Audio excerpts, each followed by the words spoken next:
So we have the third lecture of motion in a plane, और हमने first 2 lectures में देखा था कि how we can study the motion in a plane और motion in a 2 dimensions by the combination of 2 1 dimensional motion along the horizontal and vertical axis. ठीक है, आज हम सबसे पहले देखेंगे how to find the position of the particle. Position of particle अगर हमें पता करना है 2D मोशन में, प्रोजेक्टाइल मोशन मान लो, हमारे कोर्स में तो प्रोजेक्टाइल मोशन है मेनली, तो पोजीशन का मतलब मैं पहले भी आपको बता चुका हूं, ये एक्स और वाई कोऑर्डिनेट्स होता है, करेक्ट। तो मान लो तुमने ये एक्स एक्सिस ले ली, ये ओरिजिन है और ये वाई एक्सिस है, ठीक है, और पार्टिकल यहां पे है, तो ये इसका एक्स और वाई कोऑर्डिनेट हो गया। ऑफ कोर्स यहां पे ये ओरिजिन होगा, ठीक। जब आप इनिशियल लिखते हो, क्या इनिशियल कोऑर्डिनेट्स, इनिशियल मतलब जहां मोशन शुरू हो रहा है,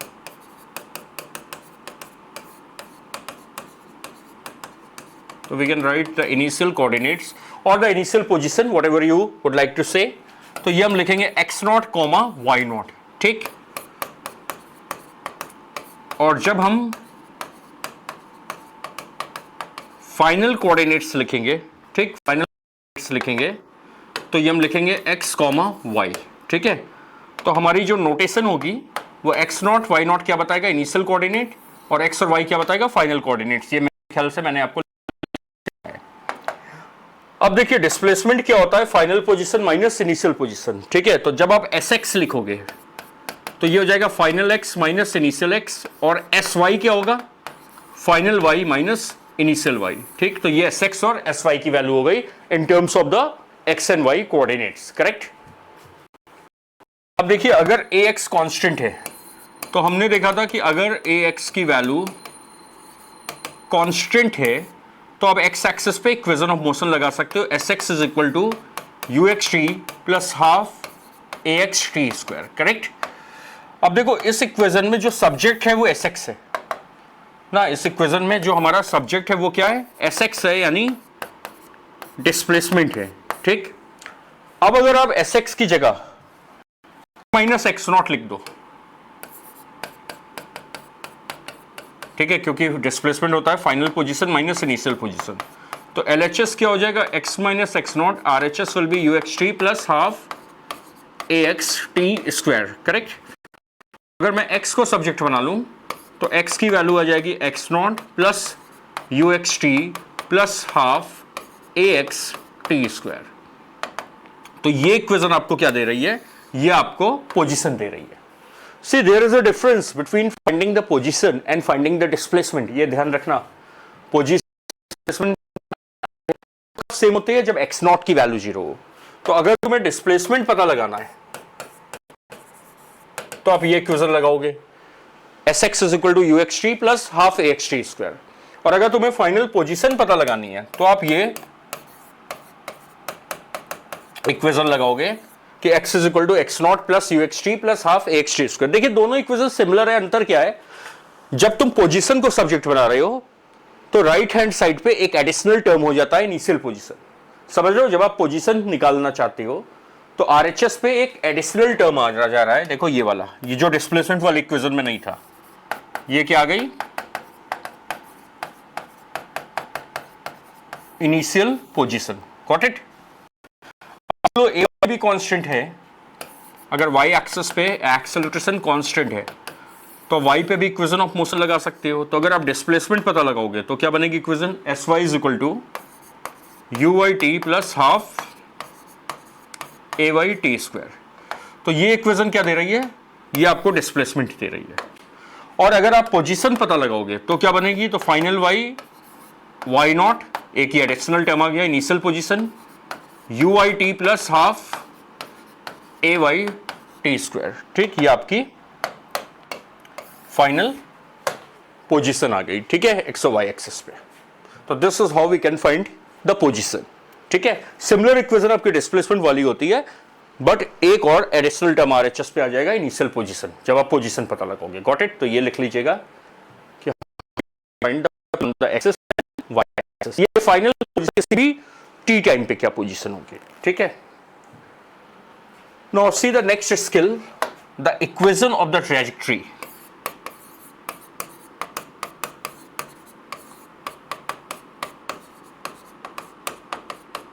देखो इक्वेशन ऑफ ट्रेजेक्ट्री क्या होती है, मान लो कोई पार्टिकल एक्स वाई प्लेन में घूम रहा है, ठीक है, ठीक है, कोई पार्टिकल,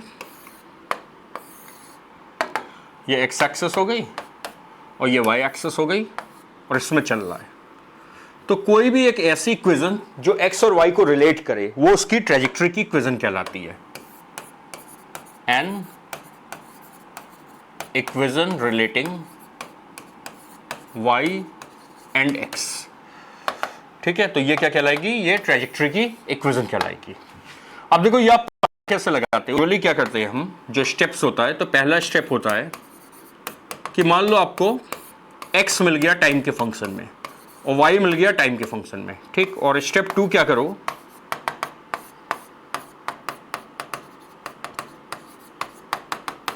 आप टाइम को एलिमिनेट कर दो, आपको ट्रेजेक्ट्री की इक्वेशन मिल जाएगी, करेक्ट। जैसे मान लो फॉर एग्जांपल x की वैल्यू है 3t और y की वैल्यू है 2t, तो x t के टर्म में है, y t के टर्म में है। अब मैं x और y को रिलेट करना चाहता हूं और t हटाना चाहता हूं, तो अगर मैं इसको डिवाइड कर दूं, सेकंड को फर्स्ट इक्वेशन से डिवाइड कर दे, तो y बाई एक्स क्या आ जाएगा, 2t by 3t, t cancel out हो जाएगा तो y आ जाएगा 2 बाई 3x। तो ये आपकी ट्रेजेक्ट्री की इक्वेशन आ गई, ये आपकी मोशन की जो पाथ है, जो ट्रेजेक्ट्री है, उसकी इक्वेशन आ गई, गॉट इट। तो this is the meaning of the equation of, ऐसी इक्वेशन और y को रिलेट करे और यही बताएगी what will be the nature of the path. ये क्या बताती है कि पार्टिकल कैसा पाथ फॉलो करेगा, nature of the particle, correct, कि वो स्ट्रेट लाइन पाथ फॉलो करेगा या पैराबोलिक पाथ फॉलो करेगा, ठीक है, या एलिप्टिकल पाथ फॉलो करेगा, वो ट्रेजेक्ट्री की इक्वेशन बताती है। अब देखो अगर ये लीनियर इक्वेशन आती है, ठीक है, अगर ये लीनियर इक्वेशन आती है, फर्स्ट डिग्री इक्वेशन, जैसे ये आई, ठीक है, तो आपका पार्टिकल कैसा पाथ फॉलो करेगा,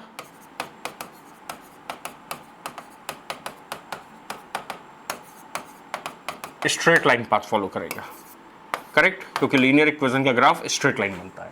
तो कभी भी अगर ट्रेजेक्ट्री की इक्वेशन लीनियर आए तो path will be straight line, correct. अब अगर आपकी सेकेंड डिग्री इक्वेशन आती है, क्या आती है, सेकेंड डिग्री इक्वेशन,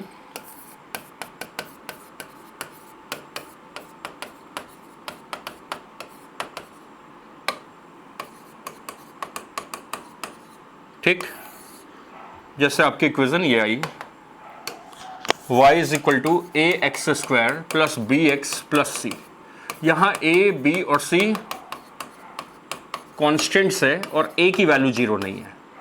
तो जब अगर तुम्हारी ट्रेजेक्ट्री की इक्वेशन ये आ रही, देखो b और c 0 हो सकता है, तो इसके एग्जांपल्स क्या होंगे, जैसे मान लो ये आया, ठीक, तो ये सी फॉर्म की इक्वेशन है, ये आया,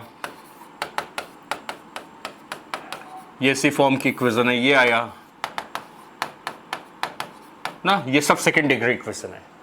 एक्स स्क्वायर वाला जो कोएफिशिएंट है वो 0 नहीं होना चाहिए, क्योंकि वो अगर 0 हो गया तो सेकेंड डिग्री इक्वेशन नहीं कहलाएगी। जब ये इक्वेशन बनेगी तो जो पार्टिकल पाथ फॉलो करेगा वो पैराबोलिक होगा, वो कर्विलीनियर पाथ फॉलो करेगा इस तरीके से, this will be the path like this, ठीक, तो ये आपका पाथ कहलाता है पैराबोला, ठीक, और ये इक्वेशन पैराबोला की इक्वेशन कहलाती है, ठीक है। ये वाई एक्सेस हो गई, ये ओरिजिन हो गई, ये एक्स हो गई।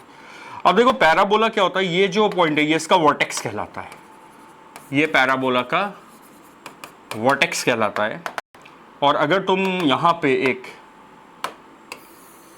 ऐसे लाइन बना दो तो ये सिमेट्रिकल लाइन है जो पैराबोला को दो मिरर इमेज में डिवाइड कर रही है, तो ये आप कह सकते हो एक्सिस ऑफ सिमेट्री है, करेक्ट। तो जब भी आप पार्टिकल का पाथ इस फॉर्म का आएगा, वाई आ रहा है something x square plus something x plus something, और एक्स का कोएफिशिएंट 0 हो सकता है, जो कांस्टेंट है वो 0 हो सकता है, ठीक, बट एक्स स्क्वायर का कोएफिशिएंट अगर 0 नहीं है तो path will be parabolic. Path कैसा होगा, पैराबोलिक, ठीक है, पाथ कैसा होगा, पैराबोलिक, करेक्ट। तो ये नोट कर लीजिएगा, second degree equation, and this is the equation of parabola. तो कहीं पे भी अगर आपको प्रूव करना हो,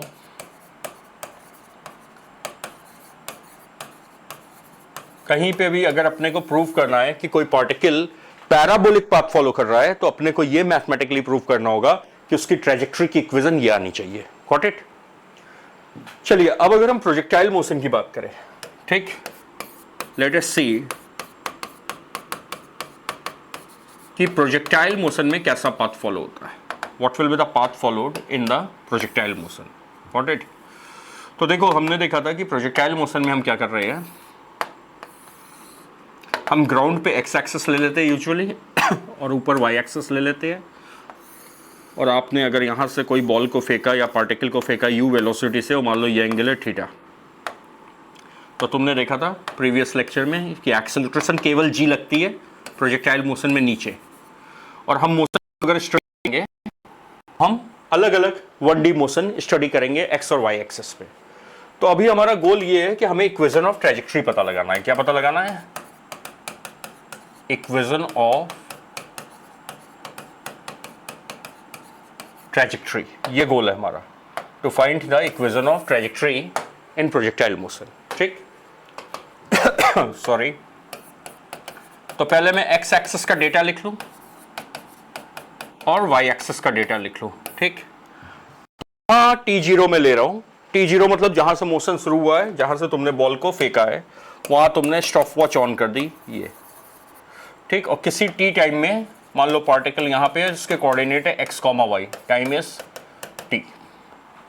तो ये मेरी इनिशियल पोजीशन है और ये मेरी फाइनल पोजीशन है। तो एक्स नॉट की वैल्यू, एक्स नॉट मतलब initial x coordinate 0, y naught will be 0, final x हमें पता नहीं, फाइनल वाई हमें पता नहीं। यू एक्स की वैल्यू क्या होगी? U cos theta. U y की वैल्यू क्या होगी? U sine theta. करेक्ट, ये यू का कॉम्पोनेंट आ जाएगा ना, ये आ जाएगा u cos theta and this will be u sine theta. A x की वैल्यू 0 याद है ना प्रोजेक्टाइल में, और a y will be minus g. अब एक्स और वाई कोऑर्डिनेट पता लगाना है। स्टेप 1 है हमारा find x bracket t and y bracket t, यानी एक्स और वाई टी के फंक्शन में। देखो अगर तुम्हें वो ट्रेजेक्टरी की इक्वेशन पता लगाना है तो आज हमने क्या देखा कि पहले एक्स और वाई को टी में पता लगा लो, याद है? एक्स और वाई को टी में पता लगा लीजिए और फिर उसमें से टी एलिमिनेट कर दीजिए। तो क्योंकि ए कांस्टेंट है तो हम इक्वेशन ऑफ मोशन लगा सकते हैं। तो एक्स, और हमें पोजीशंस निकालनी है, डिस्प्लेसमेंट नहीं, बी केयरफुल। तो पोजीशन की इक्वेशन होती है x is equal to x not plus you x T plus half A x T square. तो एक्स नॉट की वैल्यू 0 है, यू एक्स की value u cos theta t plus half ए x की value 0 है t square. ठीक,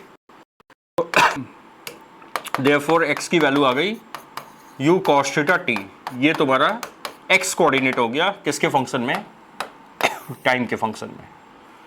Y coordinate निकाल ले, तो पहले इक्वेशन लिख लो, y is equal to y naught plus u Y T plus half A Y T square.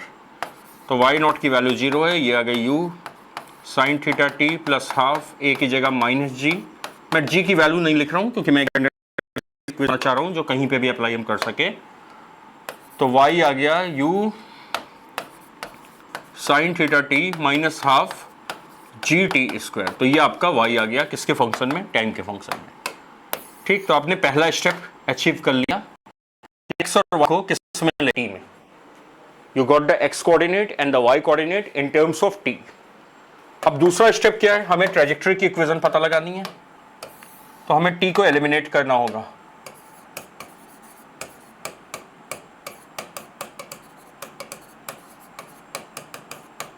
Eliminate t। तो अगर आप इक्वेशन नंबर 1 देखो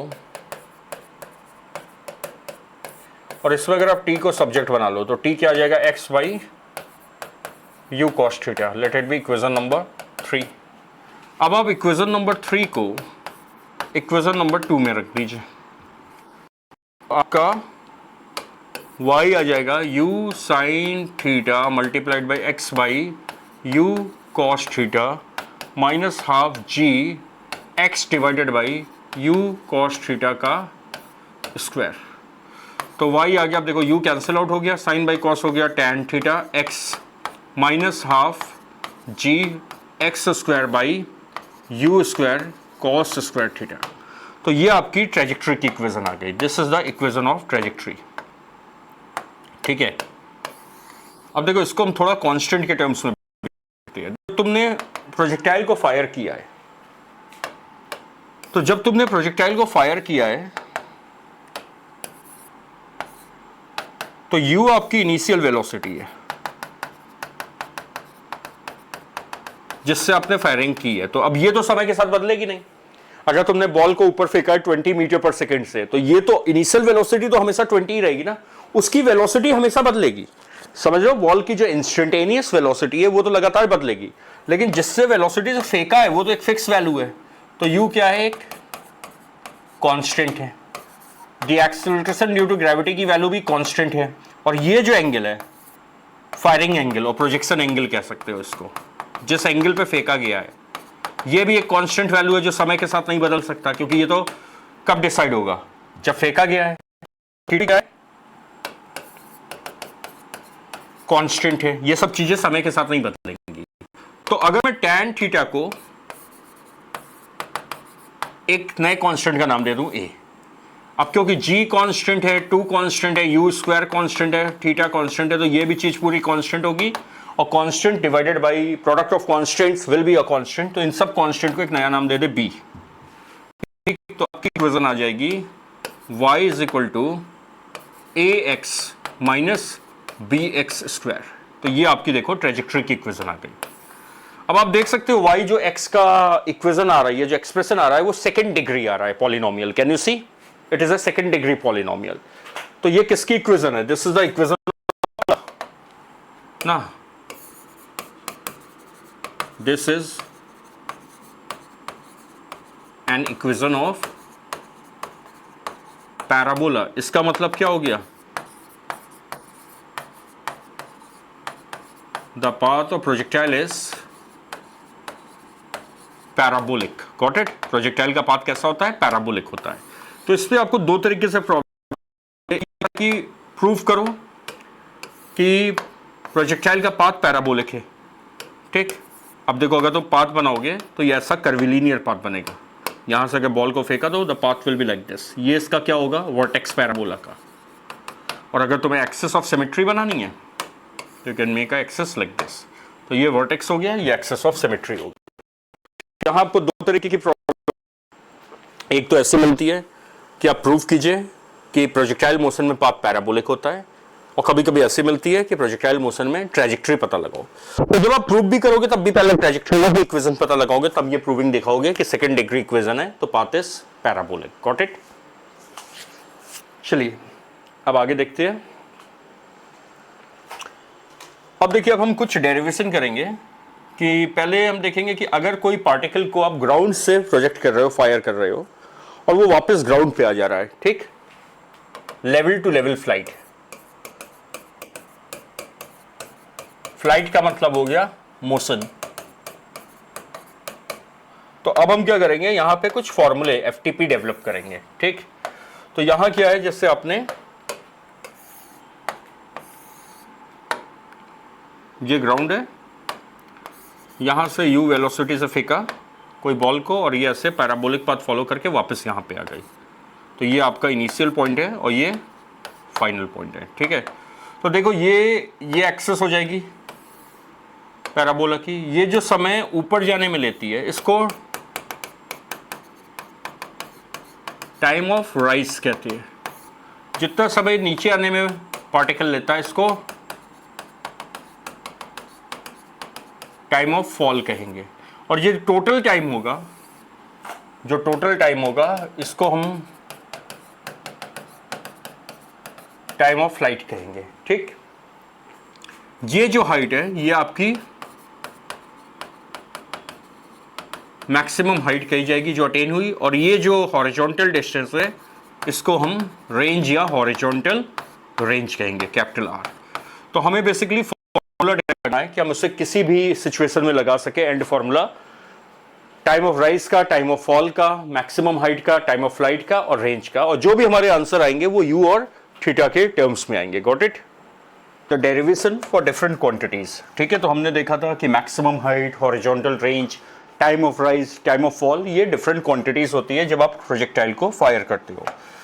तो मान लो हम एक मॉडल ले रहे हैं जिसमें हमने ये माना, एक मॉडल ले लेते हैं जिसमें हमने ये माना कि प्रोजेक्टाइल को आपने u वेलोसिटी से फेंका है जो हॉरिजॉन्टल के साथ थीटा एंगल बना रहा है, ठीक है, और ये ग्राउंड है, ये आपका ग्राउंड हो गया। ये लेवल टू लेवल फ्लाइट है, याद है ना, लेवल टू लेवल मतलब जिस लेवल पे चला उसी पे आ गया, ठीक, लेवल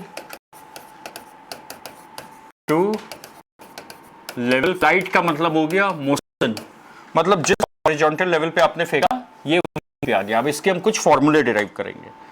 तो जिस तरफ आपने पार्टिकल फेंका है उधर हमने एक्स एक्सिस ले ली, जिस पॉइंट पे पार्टिकल को फायर किया है वो ओरिजिन ले ली, और ऊपर हमने ले ली वाई एक्सिस। तो हमने देखा था ये पैराबोलिक पाथ ऐसे फॉलो करता है और आके ग्राउंड को हिट करेगा, ठीक है, और ये हमारी एक्सेस ऑफ सिमेट्री हो गई। तो मान लो इस पॉइंट को हम नाम दे देते हैं पॉइंट ए का, ठीक है, और इस पॉइंट को हम नाम दे देते हैं पॉइंट बी का। तो आपने देखा था हर एक पॉइंट पे प्रोजेक्टाइल की दो वेलोसिटीज होगी, एक हॉरिजॉन्टल जो यहां पे एक्स कंपोनेंट कहलाएगी और एक वर्टिकल जो वाई कंपोनेंट कहलाएगी। जब पार्टिकल मैक्सिमम हाइट पे होता है तो हमने देखा था कि जो वी वाई होता है वो जीरो हो जाता है, करेक्ट, बट वी एक्स की वैल्यू जीरो नहीं होती है, याद है। तो ये मैक्सिमम हाइट होती है जो ने देखी हुई है।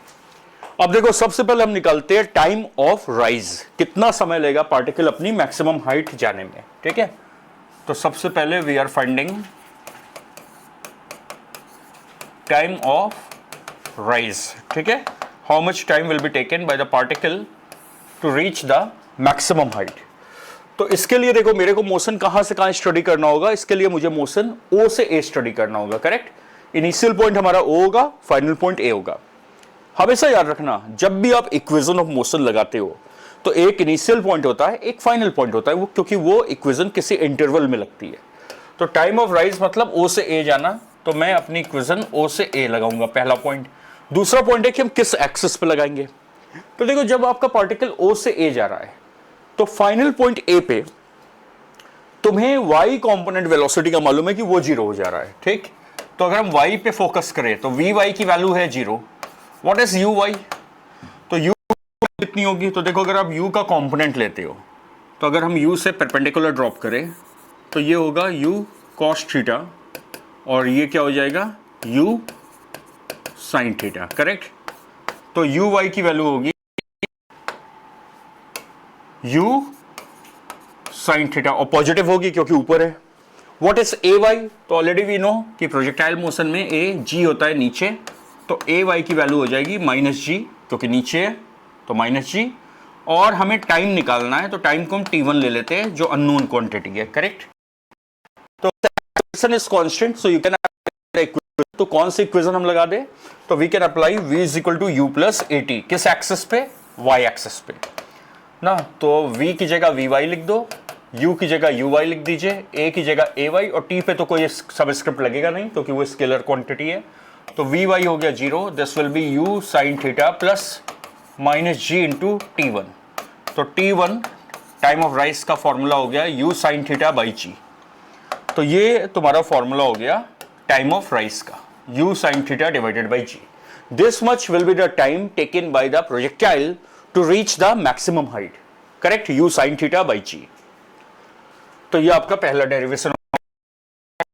अब तो मेरे को टाइम ऑफ मोशन निकालना है जिसको टाइम ऑफ फ्लाइट भी आप कह सकते हो। Time of flight which is time of motion, ठीक है। टोटल जर्नी की जो टाइम होगी वो टाइम ऑफ फ्लाइट कही जाएगी। फ्लाइट निकालना है तो आपको पूरे जर्नी को, पूरे फ्लाइट को कंसिडरेशन में लेना है, करेक्ट। तो अगर आप पूरे जर्नी को कंसिडरेशन में ले रहे हो तो हम O टू B कंसिडर करेंगे मोशन। कहां से कहां? O से B, ठीक, O टू B। अब अगर आप O से देखो, इसका हमने स्किल देखी थी कि जब आपको टाइम निकालना होता है तो हम उस एक्सिस पे फोकस करते हैं जिसका डिस्प्लेसमेंट नोन है। तो अगर आप O से B देखिए तो किस एक्सिस का आपको डिस्प्लेसमेंट नोन दिख रहा है O से B जाने में, X का या Y का? तो यू कैन सी जब पार्टिकल O से B आया है तो वो Y एक्सिस पे सेम लेवल पे आ गया है। तो अगर ये Y एक्सिस सेम लेवल पे आ गया है तो SY की वैल्यू होगी जीरो ना, तो यानी Y का डिस्प्लेसमेंट नोन है। UY कितना है? इनिशियल वेलोसिटी वाई एक्सेस पे u sine theta, a y कितना है माइनस जी, और टी को कैपिटल टी ले लीजिए जो हमें पता लगाना है। Can apply s is equal to u t plus half a t square y axis पे, तो एस की जगह एस वाई हो गया, यू की जगह यू वाई हो गया, ए की जगह ए वाई हो गया टी स्क्वायर। तो हमारी इक्वेशन क्या आ जाएगी, s Y is 0, u sine theta into t plus half g की ए की जगह minus g t square. So it implies that t can be taken as common, so you will get u sine theta minus g by 2 t is equal to 0, correct. अब यहाँ simple fundamental लगाओगे कि अगर दो quantity का product 0 आ रहा है तो दोनों रूट 0 हो सकती हैं, नहीं तो एक तो 0 होगी ही। तो एक सोल्यूशन तो ये मिल जाएगा कि टी इज 0, बट ये हम एक्सेप्ट नहीं करेंगे। क्यों? क्योंकि ये तो हमारा इनिशियल टाइम है, याद है ना, इस समय तो आपने बॉल को फेंका है, तो ये हमारा एक्सेप्टेबल आंसर नहीं होगा। दूसरा सोल्यूशन क्या होगा, ब्रैकेट के अंदर ये है, इसको हम 0 से इक्वेट कर दें।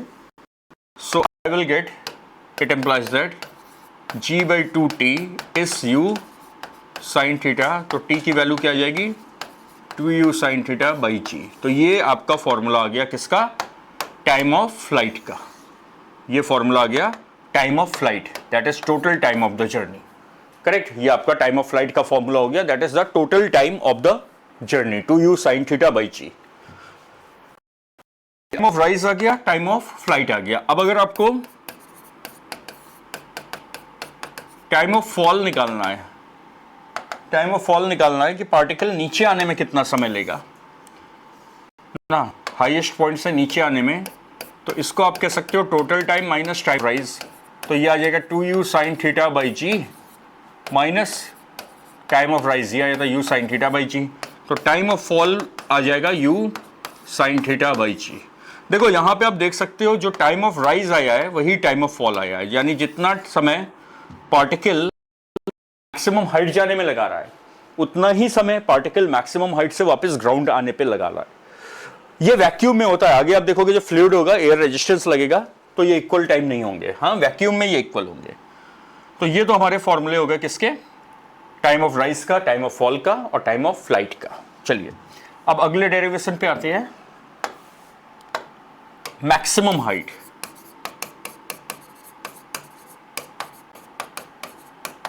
ठीक, let us find the maximum height attend bye the projectile. ये मैक्सिमम हाइट कितना अटेन करेगा, ठीक है। तो देखिए फिर से मैं फिगर बना दे रहा हूँ, ये एक्स है, ये ओरिजिन हो गया, projectile is like this, parabolic path follow कर रहा है, आपने u वेलोसिटी दी है, ये एंगल थीटा है, और लेट कैपिटल H भी द मैक्सिमम हाइट। ठीक है, इसको मैं कैपिटल H लिख दे रहा हूँ, ये पॉइंट P है, और यहाँ पे याद है Vx तो 0 नहीं होता है बट Vy की वैल्यू 0 होगी। तो मुझे हाइट पता लगानी है, H पता लगाना है। तो अगेन अब सवाल है किस एक्सिस पे कौन सी इक्वेशन लगाए। अगर हम u का कंपोनेंट लेंगे तो ये क्या आता है u cos थीटा, और ये कंपोनेंट क्या आएगा u sin थीटा। तो uy की वैल्यू है u sin थीटा, एक्सेलरेशन नीचे लग रही है तो ay की वैल्यू क्या है माइनस जी। अब देखो Vy, क्योंकि अगर तुम्हें मैक्सिमम हाइट पता लगानी है तो आप O से P इक्वेशन लगाओगे, करेक्ट। हमारा ये इनिशियल पॉइंट होगा और ये फाइनल पॉइंट होगा मैक्सिमम हाइट के लिए, क्योंकि यहीं पे तो H हो रही है हाइट। तो यहां जो y की वेलोसिटी होगी ये हमारी फाइनल वेलोसिटी कहलाएगी जो 0 है, और sy को कैपिटल H लिख दे जो हमें पता लगाना है। तो which can be applied, तो we can apply v square is equal to u square plus 2as किस एक्सिस पे, y एक्सिस पे। तो आप ये क्या लिखोगे, vy का स्क्वायर इस uy का स्क्वायर प्लस 2ay sy। तो vy कितनी हो गई 0, uy हो गई u साइन थीटा का square, 2ay is what minus g and sy is h। तो get u square sine square theta minus 2gh is equal to 0। आपकी h की वैल्यू क्या आ जाएगी, तो h की वैल्यू आ गई u square sine square theta by 2g। तो ये आपकी मैक्सिमम हाइट का फॉर्मूला हो गया, u square sine square theta by 2g। ये डेरिवेशन हो गई किसकी, मैक्सिमम हाइट की, u square sine square theta by 2g, correct. Flight की डेरिवेशन कर ली हमने, डेरिवेशन कर ली, ठीक। अब हमें डेरिवेशन करना है हॉरिजॉन्टल रेंज की। हॉरिजॉन्टल रेंज का मतलब क्या हो गया, ये जो एक्स एक्सिस पे डिस्टेंस कवर होगा, ठीक। तो अब हमारा जो अगला डेरिवेशन है वो है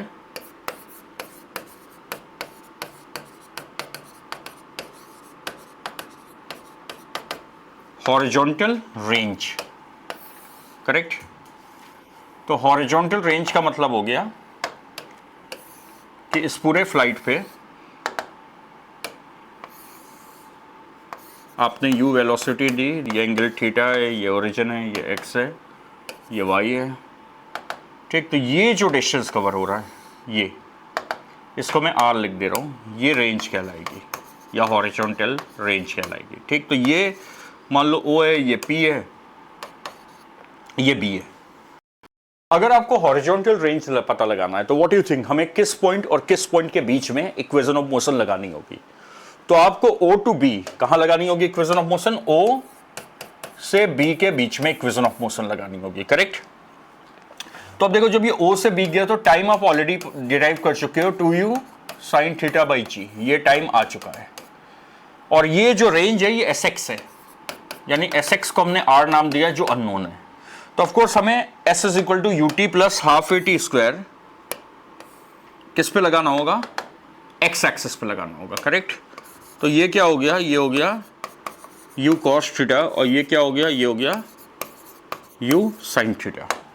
तो x एक्सिस पे हम फोकस कर रहे हैं, तो ux की वैल्यू हो गई u cos थीटा, और ax की वैल्यू 0 होती है। वी ऑल नो प्रोजेक्टाइल में एक्सेलरेशन नीचे लगती है, तो ay minus g, x will be 0, ठीक।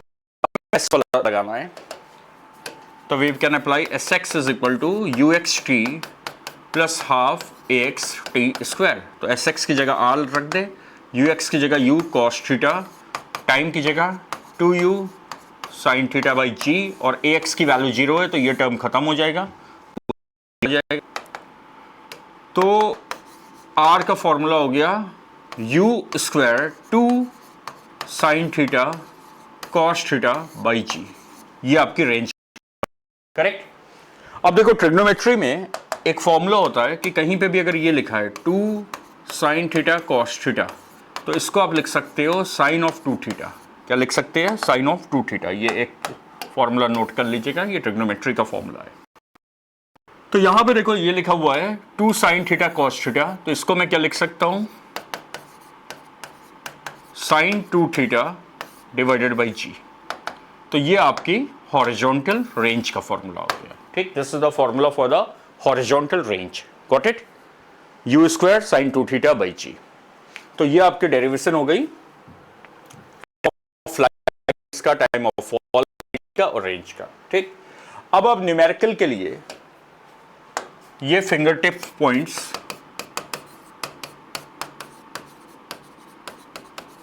फॉर्मूला याद रखोगे कि देखो, अगर लेवल टू लेवल है फ्लाइट, क्या लेवल टू लेवल याद रखिएगा, क्योंकि जब फॉर्मूला आप लगाओगे तो ये ध्यान रखना आपका प्रॉब्लम और जिस मॉडल के लिए तुमने डेरिवेशन की है वो मीट कर रहे हैं एक दूसरे को। तो पार्टिकल यहां से चलाओ, यहां आ गया, ठीक। और ये आपकी मैक्सिमम हाइट है, ठीक है। तो यहां जाने का समय t1 है, आने का समय t2 है, टोटल टाइम t है, और ये रेंज r है। तो आप FTP लिख सकते हो, ये टाइम कितना आया? 2u sine theta by ji. t1 कितना आया? u sine theta by g. t2 कितना आया? u sine theta by g. Height की वैल्यू क्या आई? u square sine square theta by 2g, और रेंज क्या आया? u square sine 2 theta by g, ठीक। तो ये आपके एंड फॉर्मूले हो गए, वो तो डेरिवेशंस हो गई, ठीक है। क्लास 11 में डिराइव करने को भी आता है कि मैक्सिमम हाइट डिराइव करो, टाइम ऑफ फ्लाइट डिराइव करो, रेंज डिराइव करो, तो वो तो डेरिवेशन वाला पार्ट हो गया। और ये क्या हो गया हमारे न्यूमेरिकल के लिए FT फॉर्मूला। यहां u क्या है? इनिशियल वेलोसिटी, ठीक। और थीटा क्या है? Angle of projection. ये तुम्हारे FTP फॉर्मूले हो गए जो आप न्यूमेरिकल प्रॉब्लम में सीधे लगा सकते हो, ठीक है। तो इसे नोट कर लीजिएगा वीडियो को स्टिल करके। अब देखिए, इसके एप्लीकेशन देखते हैं। जैसे मान लो आपको एक प्रॉब्लम दी जाए कि ये एक्स एक्सिस है, ये वाई एक्सिस है, और तुमने एक बॉल को यहाँ से फेंका से 60 डिग्री पे, और u की वैल्यू है 20 मीटर पर सेकेंड। ठीक, अब आपसे पूछा मैक्सिमम हाइट क्या होगी ना, तो it will go like this. तो ये आपकी मैक्सिमम हाइट होगी, ये आपकी रेंज होगी। ठीक, तो मैक्सिमम हाइट की वैल्यू के लिए आप सीधे फॉर्मूला लगा दो, u sign square theta by 2g। g को मान लो, हम प्रॉब्लम में 10 दिया हुआ है, नहीं दिया है तो 9.8 लोगे। तो u कितना है 20 का square into sine square of 60 degree divided by 2 into 10। Value सब रख दोगे मीटर में, ये आंसर आ जाएगा, ये हाइट हो जाएगी। पूछा जाए कितना समय लेगा, ये टोटल टाइम ऑफ फ्लाइट। तो टाइम के लिए फॉर्मूला लगा दीजिए 2u sine theta by g. तो 2u की वैल्यू कितनी है 20 into theta is 60 degree by g is 10। Got it? ये आपका टाइम आ जाएगा, टोटल टाइम। अगर टाइम ऑफ राइट तो लगा दोगे। ठीक, अब अगर आपको रेंज निकालना है ये, तो रेंज के लिए फॉर्मूला लगा दोगे u square sine 2 theta by g. तो u की वैल्यू कितनी दी हुई है, वैल्यू हमें, तो ये आ जाएगा 20 का square into sine 2 into 60 degree by 10। तो 20 का स्क्वायर इंटू साइन 120 बाई 10। और आप कैसे निकालोगे, तो you know sine 180 minus theta, अगर थीटा एक्यूट एंगल है तो ये होता है साइन थीटा। तो साइन 120 को हम क्या लिख सकते हैं, साइन 180 माइनस 60, तो ये आ जाएगा साइन ऑफ 60 डिग्री यानी √3/2 ना। तो साइन 120 की वैल्यू √3/2 आप रख दोगे। Got it? तो ये आपका एक सिंपल न्यूमेरिकल में अगर आपसे पूछा जाए तो आप सीधे फॉर्मूला लगा सकते हो। ठीक, एक पॉइंट का ध्यान रखना, ये फॉर्मूले जो एंड फॉर्मूले आपने डिराइव किए ये तभी लगेंगे जब आपका ये जो मॉडल है ना और जो प्रॉब्लम में सिचुएशन है वो दोनों मैच करे। इसका क्या मतलब है कि अब मान लो ये प्रॉब्लम दी हुई है कि एक क्लिफ है 100 मीटर की हाइट से, और यहां से आपने 30 मीटर पर सेकेंड से एक बॉल को फेंका 60 डिग्री पे। अब देखो इसकी जो फ्लाइट होगी, मोशन होगा, वो ऐसे होगा। ठीक, अब अगर आपसे पूछा जाए कि ये O से A जाने में कितना समय लेगा, यहां पे वो वाला फॉर्मूला नहीं लगेगा जो तुमने अभी डिराइव किया है, क्योंकि वो लेवल टू लेवल, वो क्या है, लेवल टू लेवल प्रोजेक्शन का है ना। हाँ, यहां अगर तुमने वो फॉर्मूला लगा दिया तो वो यहां तक का समय दे देगा, क्योंकि यहां तक तो तुम्हारा मॉडल उस फॉर्मूले को मीट कर रहा है ना। देखो OAB। ठीक, तो यहां वो फॉर्मूला नहीं लगेगा, यहां हमें पूरा डिराइव करना होगा जो हमने लेक्चर 2 में सीखा था, याद है ना, कि पूरा एक्सेस लेके पूरा इसको डिराइव करना होगा। तो याद रखना जो तुमने एंड फॉर्मूले अभी देखे हैं कि horizontal range, height, time of rise, time of fall, total time, तो ये आप जब लगाओगे तो मेक श्योर कि your problem is meeting what, the model of the derivation. Got it? Now the second thing is, अब मान लीजिए एक अगली डेरिवेशन हम करते हैं, ये तो था लेवल टू लेवल प्रोजेक्शन। अब हम देख रहे हैं नेक्स्ट केस, हॉरिजॉन्टल प्रोजेक्शन। ठीक, ये भी एक स्पेशल केस है जिसके एंड फॉर्मूले हम याद रखेंगे। तो मान लो आपने किसी क्लिफ से या किसी टॉवर से एक पार्टिकल को हॉरिजॉन्टली फेंका। कैसा फेंका? हॉरिजॉन्टली। हॉरिजॉन्टल का मतलब हो गया कि तुम्हारी जो वेलोसिटी है ना वो पूरी पूरी हॉरिजॉन्टल है, ऐसे है, और से दिस हाइट इज h, तो it will follow a parabolic path, और ये इस तरीके से आके इसको हिट करेगा। ठीक है, तो मान लो आपने यहाँ से फेंका, ये इनिशियल पॉइंट है और ये फाइनल पॉइंट है, ये मैंने x एक्सिस ले ली और ऊपर मैंने y एक्सिस ले ली। ठीक है, तो मेरे को 2 पॉइंट पता लगाना है कि कितने टाइम के बाद ये ग्राउंड पे हिट करेगा, और जब ये हिट करेगा तो वो रेंज कितनी कवर करेगा ये। तो सबसे पहले मेरे को यहाँ टाइम ऑफ फ्लाइट डिराइव करना है। ठीक, सबसे पहले मुझे यहाँ टाइम ऑफ फ्लाइट डिराइव करना है। तो टाइम ऑफ फ्लाइट के लिए जी ऑफ कोर्स नीचे लग रहा होगा, तो मैं इस पॉइंट को ए नाम दे देता हूँ, इसको बी नाम दे देता हूँ। तो मैं ए से बी पे फोकस करूंगा और आप देख सकते हो एच दिया हुआ है, यानी हमें वाई एक्सिस पे काम करना है। तो देखो यू पूरा पूरा किधर है, एक्स के अलोंग, तो यू एक्स की वैल्यू यू है, यू वाई की वैल्यू 0 है, ए एक्स की वैल्यू 0 है, ए वाई की वैल्यू क्या होगी, माइनस जी होगी। और जब ये नीचे आया तो एस एक्स हमें नहीं मालूम और एस वाई क्या है, माइनस एच। माइनस एच क्यों, क्योंकि नीचे आया तो डिस्प्लेसमेंट वाई पे नेगेटिव है और टाइम हमें पता लगाना है। तो आप s is equal to u t plus half a t square y axis पे लगा, तो इसको आप रख दो माइनस एच, यू वाई की वैल्यू 0 है, half minus g t square. तो टी आ गया आपका माइनस का गया 2h/g अंडर रूट। ये फॉर्मूला हो गया टाइम का। टाइम यू पे डिपेंड नहीं कर रहा है, समझ गए। और दूसरा, अब अगर आपको रेंज पता लगानी है तो रेंज का मतलब क्या हो गया, एस एक्स ना, रेंज का तो ये मतलब हुआ ना कि ये वैल्यू ये आर है। तो अगर हमें रेंज पता है, हमें एस एक्स पता लगाना है, तो टाइम तो वही रहेगा, तो you x T plus half A x T square apply कर दीजिए। तो एस एक्स को आर रख दो, यू एक्स कितना है यू और टाइम कितना आया रूट 2h/g और ये टर्म तो आपका 0 हो गया। तो ये तुम्हारा फॉर्मूला आ गया किसका, रेंज का। ये आपका फॉर्मूला आ गया।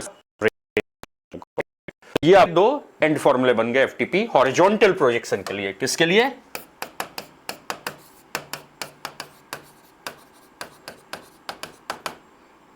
These are the formula for horizontal projection।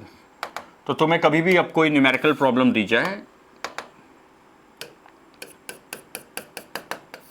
और प्रॉब्लम ऐसी हो कि किसी हाइट से आप हॉरिजॉन्टली, ये कंडीशन यहाँ पे ये है कि ये क्या होनी चाहिए, अगर तुम एफटीपी लगा रहे हो सीधे सीधे तो ये हॉरिजॉन्टल वेलोसिटी होनी चाहिए। तो it will go and hit like this, ये यहाँ से यहाँ हिट करेगा, ठीक। और आपका जो टाइम ऑफ हिटिंग होगा, जो समय ये लेगा, ये कितना होगा रूट 2h/g और ये जो रेंज आएगी ये कितनी आएगी, u रूट 2h/g, करेक्ट। और यहां पे एक बड़ी इंटरेस्टिंग थिंग आप देख सकते हो कि तुम्हारा टाइम u पे डिपेंड नहीं कर रहा है, हाँ रेंज डिपेंड कर रही है, हाँ रेंज डिपेंड कर रही है। इसका मतलब है कि अगर आप एक हाइट से एक बॉल को u1 से फेंके और दूसरी बॉल को u2 से फेंके और u2 दोनों हॉरिजॉन्टल है और u2 की वैल्यू u1 से ज्यादा है, तो दूसरी वाली बॉल ज्यादा दूर जाके गिरेगी और पहली बॉल कम दूर पे हिट करेगी। ये R1 रेंज पहले की हो गई, ये दूसरे की हो गई, यानी R2 is greater than R1, right. But दोनों सेम हाइट से फायर की गई हैं हॉरिजॉन्टली, तो ये ग्राउंड को साइमल्टेनियसली हिट करेंगी। देख रहे हो ना, टाइम यू पे डिपेंड नहीं कर रहा, यानी T1 is equal to T2, times are equal, got it. तो ये याद रखिएगा, लिए फॉर्मूले हो गए, ठीक है। तो अब आप इस लेक्चर के बाद वर्कआउट रिलेटेड असाइनमेंट, जिसमें लेवल टू लेवल फ्लाइट पे प्रॉब्लम्स है और हॉरिजॉन्टल फायरिंग पे या प्रोजेक्शन पे प्रॉब्लम्स है, जिसे आप वर्कआउट कर लीजिएगा, गॉट इट।